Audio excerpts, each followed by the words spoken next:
breaking news, the main news for the entire country as well as the Conservative Party is that Rishi Sunak has been selected unopposed. There's no runoff here as the next leader of the Conservative Party, and that means he's the country's next Prime Minister. Now, what's he up to at the moment?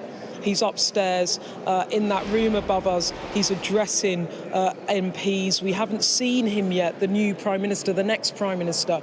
We haven't seen him, but I think we are going to get a statement from him on camera at some point later today. What does a new Conservative Party leader typically do? Well, typically what they will do is that they win the ballot with Liz Truss and Rishi Sunak. You remember it was a big staged event with hundreds of people, party members and MPs in the room as Liz Truss was announced that she was the winner of the members' poll. That was but September the 5th. For Rishi Sunak, it's been announced in a different way just amongst the parliamentary party.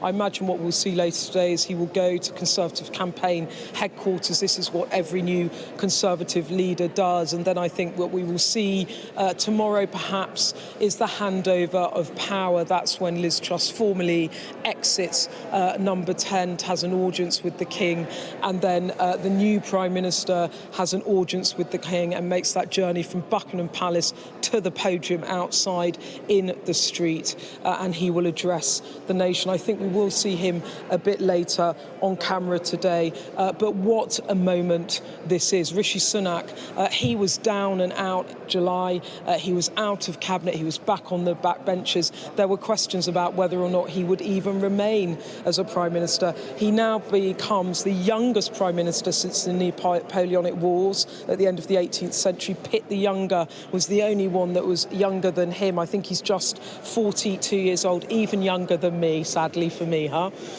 he is the first British Asian Prime Minister. He's the first practicing Hindu as Prime Minister. This really is a groundbreaking moment for the country in so many ways, but it's also controversial because he has been made Prime Minister, the third Conservative Prime Minister since the 2019 general election. We had Boris Johnson, then Liz Truss, then Rishi Sunak. Opposition parties are saying this is not acceptable. He doesn't have a mandate to take over, and they are calling for a general election. I think Rishi Sunak's message will be to try and beat that off.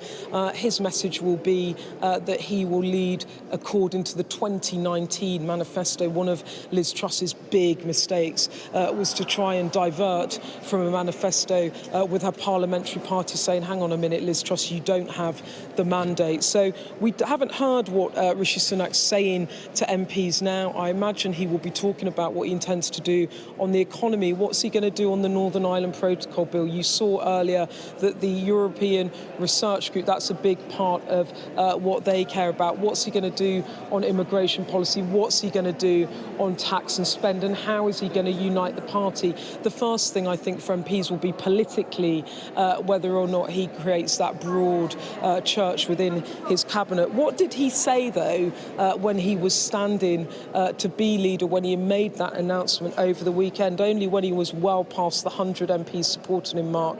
He said he wanted to unite the party and deliver for his country. He said he'd served as Chancellor, helping to steer the economy through the toughest of times. He said as well, the challenges we face now are even greater, but the opportunities to make the right choice, if we do, are phenomenal.